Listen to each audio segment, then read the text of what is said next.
What are the most required skills for a management position in the food and beverage industry? First of all, I think if you want to work in the food and beverage industry, it's important to have passion, because a great food or a great wine should deliver emotion. And if you want to deliver an emotion, first of all you need to live it yourself, and that's why it is so important to have passion for what you do. In addition, food and beverage is something very intimate, and so nowadays our industry is becoming more and more global, so most of the producers have to export worldwide. So it's very important to understand the consumer all over the world. And so it is very, very important for you as student to have more international exposure as much as possible, as actually you are doing, for example. So live in other countries, stay with people from all over the world. This is incredibly precious because it helps you to understand the different mindset of different markets, and especially in the food and beverage industry, I think this is crucial because, as I said, food is intimate. It's something you put in your body, so that's why you need to understand very carefully the consumer. The COVID-19 crisis deeply impacted the food and beverage industry, forcing companies to rethink the supply chain, the sales channels, or even marketing campaigns. So my question is, how did the Ferrari Trento group adapt to this peculiar crisis? Certainly the impact of COVID-19 has been very strong also in our business. We have given first priority and maximum priority to the health of the people working with us, and so as a CEO, I think that was my first concern at the very beginning. And in addition to that, I think that in this period we tried to maintain social responsibility towards all our stakeholders, so not only our employees. It has been very important to stay closer to our clients and close to our suppliers.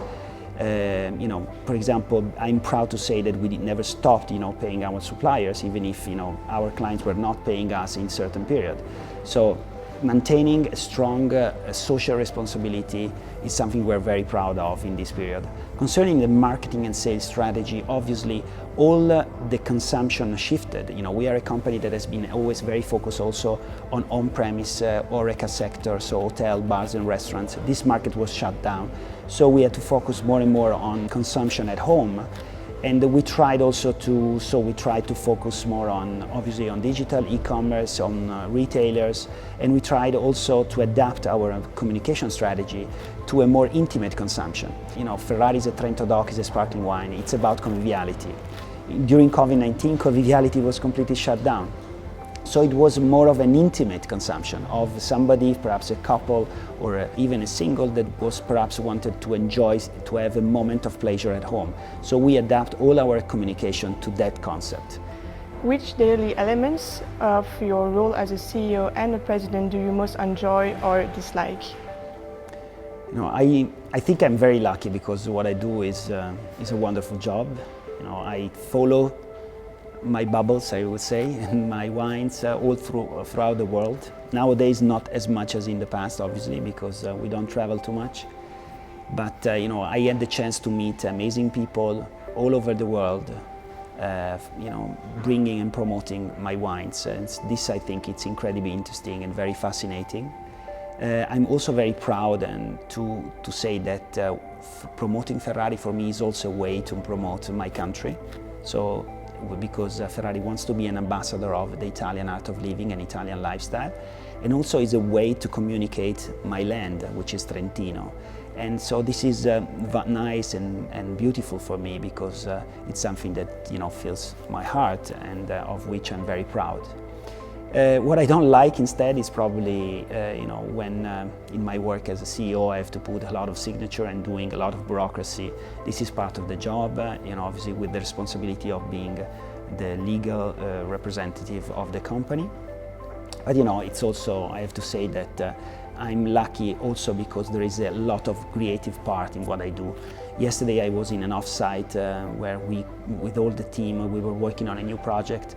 I love to stay with all the team and doing brainstorming, finding new idea and end up with something creative. I think that's really beautiful. Last but not least, what is the advice you would have liked to be given when you started your career? Probably an advice we should all take more is that in our life we will all make mistakes. And it's not important how many times you get knocked down, but how many times you get up. As an American coach once said, you know, as I said, you make mistakes. We all make mistakes. And, but it's very important to be anyway able to take decisions and choices, because that's very important in our life. You know, in taking decision is what makes the difference in the long term. And between many decisions, sometimes we will make mistakes, but we should just learn from our mistakes and continue and be just passionate, following our dreams and our objective.